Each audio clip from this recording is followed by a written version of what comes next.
The five-star freshman injury bug has hit UConn yet another year. Find out more about it next, right here on How About Them Huskies.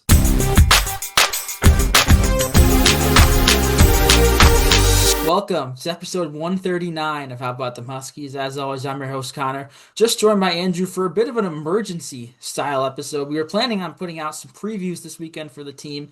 Me and Matt actually recorded a guard preview, a backcourt preview we were going to post this weekend. I decided to scrap that with the news that we got on Friday that five-star freshman and projected starter Braylon Mullins is going to miss 6 weeks with an ankle injury he suffered in practice this past week. I'm assuming probably either Wednesday or Thursday. I don't know. Don't quote me on that, but that's probably when it happened with the release coming out Friday. But this is a major blow for the Huskies. You know how tough of a non-conference schedule that they have with some big games. He's going to be missing in November, potentially even December as well. So I guess, Andrew, we'll start here. What's your initial reaction, like fire drill type reaction to this big injury for UConn yet again? I mean, I feel like with these injuries, especially in the beginning of the season, people tend to overreact. Oh, the season's over already. The season's not over. The season is not started yet. Obviously, it absolutely sucks. And the main thing that I'm concerned is the well-being of Braylon Mullins. He's a great kid, great player, and I just hope that he's able to get back from this. Ankle injuries in basketball are some of the toughest, but obviously that goes without said. There's not going to be anybody that is blaming him for this or anything like that. But in terms of gameplay stuff, the 6 week mark from today is October 25th. The 6 week mark would probably bring him back for the East Texas A&M game, meaning he would miss at Kansas, the Boston BYU game, Arizona, as well as the game at MSG against Illinois. So he's missing 4 out of the 6 major non-conference games. And the reason why this is, in the grand scheme of things, okay and not a big heart attack is because Dan Hurley is the best recruiter and coach in the nation. And, we talked about in our episode with the Boston College game, Jalen Stewart, we're going to get more into this later, but Jalen Stewart comes back for year 3 and isn't necessarily a starter. Well, due to unforeseen circumstances, he's a starter now. So he's going to have to really make his mark here. But in terms of just this injury, I just hope Braylon's all right and it's not more than 6 weeks. Yeah, definitely. I agree with what you said at the beginning there. Ankle injuries, you never know. They could linger full season. You need your ankles when you play basketball. It's a really crucial part. But I mean, I mentioned the Open. It's yet another five-star freshman injury. I feel like this is a weird trend. Look back 2 years ago, Stephon Castle got hurt in the second game of the season, and he missed 2 to 4 weeks, I think was his timetable. He came back. I don't remember how long, but he missed a handful of games. You have Liam McNeely, we all know last year got hurt early in Big East play and missed the whole month of January. That was UConn's hell month. They won or lost every other game back and forth. And now Braylon Mullins suffering an ankle injury. But the big difference that I'm curious about is Stephon Castle, sure, he got hurt in the second game, but he still had 2 games under his belt to play in. McNeely had all of non-conference play plus like a game and a half of Big East play. Braylon Mullins, outside of the Boston College exhibition game, will not have played any college minutes up until when he comes back from this injury, and you're expecting him to suit up for Florida, then Texas, then the Big East schedule. That can't be easy. That's one of my bigger concerns outside of his health is how he's gonna look without some of these without the practice time one, but like all the cupcake non-conference games. Like you mentioned, and I agree. I feel like the goal will be to get him back for that East Texas A&M game to get his feet wet and not throw him right into MSG against the reigning champs. But say you can't do that, and Florida has to be his first game back. I don't know what we'll see. And one thing I want to ask you, me and Matt in that now, I guess technically lost media episode that won't get posted, we're having the discussion, is he a one and done like we saw McNeely and Castle? How much do you think this injury affects the thought process of that? Because I feel like already he was more on the fence than those two. This might be the nail in the coffin. It's still early and he's really good, but I don't know. Yeah, I feel like this is definitely going to play into that decision a little bit. Not because he's not good enough, just the experience. Part of why Dan Hurley didn't want to do these MTE is to get these guys experiencing these big games, and he's missing 4 out of the 6. And having him back for Big East tournament play and the tournament, barring no other injuries, is good. But at the same time, part of being this big time freshman wanting to be one and done is is performing in these big time games. Liam McNeely performed extremely well in that Gonzaga game last year. It's happened every single year. And I just feel like at this point, you don't want to obviously rush him back. I don't think you'll start. I think we'll see the same thing as Castle, where Castle's first game back, I believe, was the North Carolina game at MSG, but he didn't start in that one. So I believe we'll probably see the same thing with Mullins getting his feet wet against East Texas A&M, and then probably coming off the bench against Florida.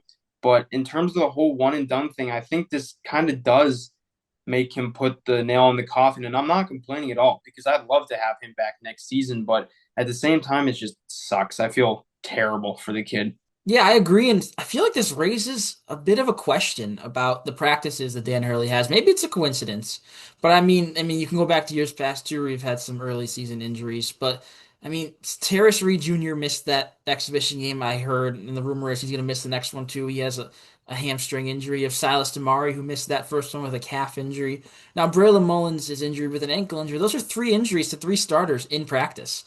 Is it too hard of practices? We know how tough Dan Hurley practices are. I sure hope that's not the case. I also hope it's not the case that our players are soft and they're just getting hurt. I don't know. I don't want either to be true. What are your thoughts on that? I feel like it stirs the discussion because this is the third injury we've had and we haven't it's not even November yet. It's really interesting to me. Well, what I'm hoping is that it means that our players practice like they play. We don't want to go into practice and playing soft because we don't want to injure our own players and then go into these big games and play soft because you don't want to injure. Basketball's a game that injuries happen. We've seen it every year, even since the COVID year when Andre Jackson broke his hand. The next season it was Tyrese Martin and Adama Sanogo being out at the same time. The next season, a Cook being out basically the entire year, along with Jordan Hawkins at the beginning. And then the next year, like we've seen injuries every single year with this program. And obviously, these practices are tough, but I think it kind of means that these guys practice how they play. You don't want to play cautious in practice because the main thing that coaches preach is practice how you play.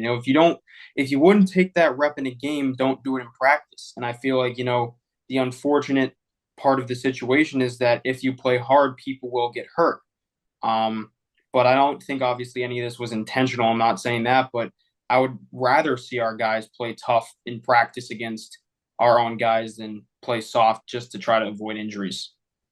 Yeah, that's a good point. And maybe trying to shift off of this to the kind of positive is that you're going to get guys that have larger opportunities to show what they got. You mentioned Jalen Stewart, but look at the bench. You're going to need Jaden Ross to step up as one of the veteran leaders on the bench, probably the veteran leader outside of Malachi Smith. You have Jacob Furphy, who we barely saw in that game against BC. I feel like you're going to have to see more of him filling the void of Braylon Mullins. Even Alec Melender, who played because Salas Damari didn't play, I think he's going to get more minutes than he probably would have gotten if Braylon Mullins was healthy. I just feel like we need the bench to be what everyone's saying it's going to be. I mean, we hear everything that Hurley's saying that he thinks this team can be 9 or 10 deep. Well, now they're 8 or 9 deep, which is a normal team. So you're really curious to see what's going to happen there because we all assume Jalen Stewart is going to enter the starting lineup, and I agree. But outside of that, we need guys like Ross to take that next leap. Malachi Smith, we need him to be the bulldog that he is. Maybe he could enter the starting lineup for all we know, because Hurley really likes him. I really like him. He's someone that plays hard. He's a veteran leader. That's not out of the probability. I'd probably say like 85% it's Stewart, 15 it's Malachi that to be that fifth starter. We'll probably know a little better in this Michigan State game based on who's starting along with the others. But yeah, I mean, what's your thoughts with where the whole bench situation stands? One, for the whole season, and two, now with Jalen Stewart having to be in the starting lineup and the deep bench gets thinner. I mean, it's going to be this next man up mentality. And I've seen our comments about a particular player. And I'm going to talk about it again. It's got to be Jaden Ross, man. He's got to really step up and he's got to prove why he's here. Jalen Stewart, I feel like it's almost certain that he's going to enter the starting lineup, but it's going to be Ross and Furphy off the bench. Maybe even Ross playing the four. I have a hard time believing in these first couple games that there won't be at least one of Stewart and Caravan on the floor at the same time. I highly doubt they'd both be pulled off the floor because Stewart can play 3 and 4 and Caravan could just play the four, I'd have a hard time believing that both of them would be off the floor at the same time. But I mean, Jaden Ross, third year guy, we've seen his highs and we've seen his lows, but he's really got to be the one to step up. You can't ask a freshman like Jacob Furphy coming from Australia to just, oh yeah, step up and take half of Jalen Stewart's minutes off the bench. It's got to be Jaden Ross. He's got to be the guy that steps up. Yeah, Ross almost has to be a 20-minute per game guy for these first few weeks of the season without Braylon Mullins. If not, if he can't step up, you're asking someone who hasn't really stepped up before, like Furphy, to play that role.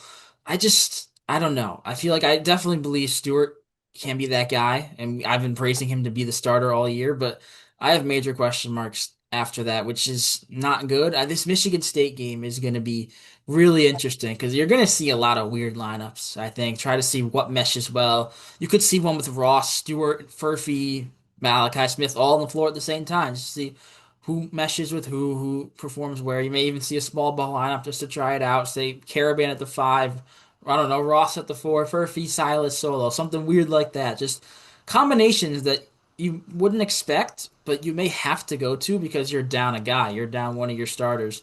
Luckily, I mean, we're really deep at the guard position. This isn't like you're missing. Like if this was Silas Damari, I feel like we'd be a little more concerned, seeing he's the starting point guard. Braylon Mullins is going to start. He's technically at the three, but he's like a shooting guard. He's more of a guard than a forward, obviously.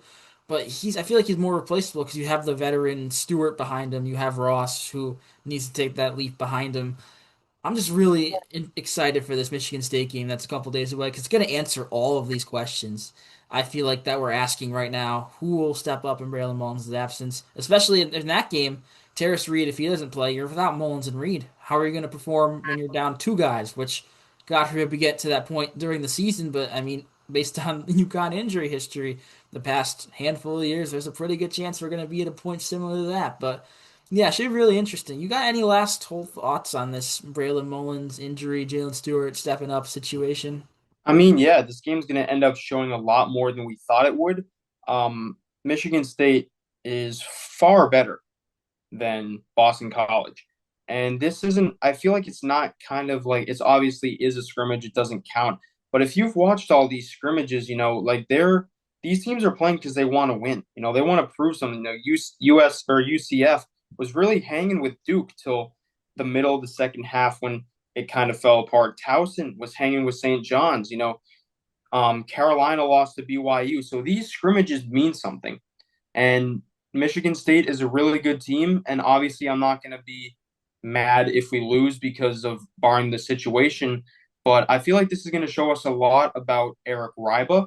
I think it's going to show us a lot about Jalen Stewart and Jaden Ross because I have a pretty good feeling that Silas Demery will play. I think he's probably going to end up playing. Malachi Smith will be off the bench, I'm sure.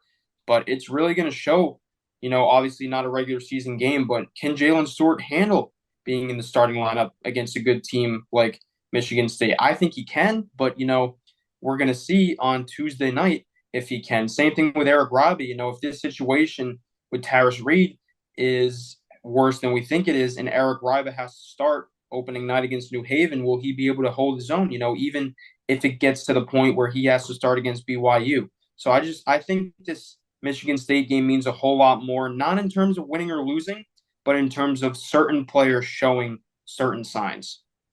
Yeah, you stole the words right out of my mouth. I'd rather see Jalen Stewart or Jaden Ross have great games, show they can fill the role that they need to play, and UConn loses over them score combined, I don't know, 5 or 6 points. UConn beats Michigan State just because of like Solo and Alex Caravan go off from three or something. I'd rather have the security at that three position because there's some, like we mentioned, there's some massive games that we're going to need someone who wasn't expecting to be a starter until October 23rd to be a starter in.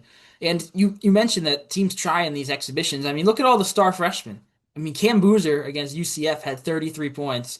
You see Darren Peterson last night? He had 24 points and six threes in the first half. He didn't really do too much in the second half, but he was lighting it up. And then AJ DeBanza had 30 on like 19 shots against Nebraska a week or two ago.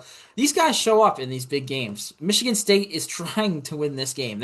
They're not making a trip to it's Hartford, I believe this game. Yeah, Hartford, Connecticut, to just to go have a practice and they'll lose. They don't really care. Tom Izzo doesn't want to lose to Dan Hurley. It doesn't matter if it's October or April. So this is not going to be a walk in the park for either team, and I know they don't expect it to be, but it's just going to be really interesting because there's still a lot of questions that we haven't answered, and they hopefully will be answered by then.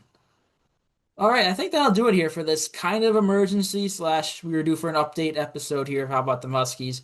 We won't do an official preview for this Michigan State game coming up. We will do a reaction to it in addition to maybe a couple of positional previews that we were going to release this weekend. We didn't come to recording because of this injury, but yeah, a lot of content coming out over the next week or so. With the season actually, what, 9 days away, 8 days away? It's kind of They keep crazy. posting like this person number. I forget. I think it's at 9 now. I think. Well, it's Monday, so it depends on how you count it. I think nine technically. It's I think crazy. 9. Yeah. This quickly. Nine of the day recording, eight or seven even by the time you're watching this. Time flies. So hopefully we see one of those guys step up. Hopefully Braylon Mullins get well soon. We all root for you to get back on the floor as soon as he can, but healthy, of course. And yeah, thank you guys for tuning in. Stay tuned for the next one.